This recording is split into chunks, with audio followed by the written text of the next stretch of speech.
Trend alert. Trend alert. E agora vamos para bogar. Tudo coisa great que podem realizar. Vou pôr ponto para não botar outra saia assim.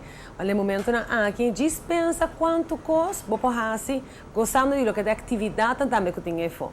So agora aqui na seção de FunMiles vou vai essa como combinar tudo coisa e have a blast.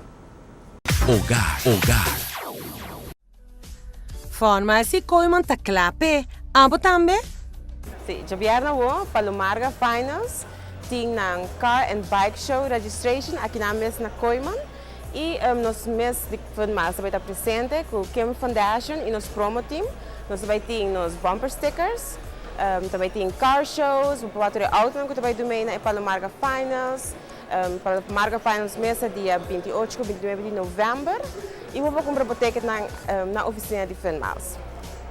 O ticket custa 500 FunMiles plus de 5 florin. Of 1.250 FunMiles, sai para general ticket para dia. Ou vou comprar package também, que custa 750 FunMiles plus 30 florin, of 2.250 FunMiles. E semana depois, dia 29 de novembro, FunMiles conjuntamente com Coiman organiza shopping night, de 6 da tarde até 9 da noite. FunMiles também vai estar presente, nós também temos nos photo booth, que é um tour membro que vem do shop.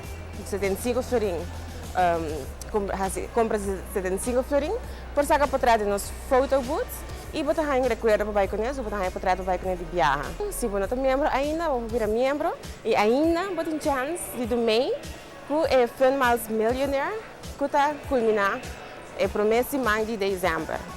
E depois mesmo depois de viernes 28 de novembro, nós culminar a promoção de bumper sticker Miles Millionaire. Nosso time de FunMiles vai correr full Aruba de 9 ainda para 5 da tarde. Faz spot auto que tem bumper sticker pegar e bater. Então, se você não tem bumper sticker ainda, aproveitar esse man aqui, cerca da nossa oficina.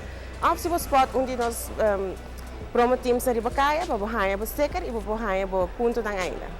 Esse aqui tá o último chance para virar membro de FunMiles e participar. Para evento magistral, ainda promete que acaba. Passa na FunMiles situada na Dakota Shopping Paradise. Of Spot FunMiles Pro Team Ribacaia.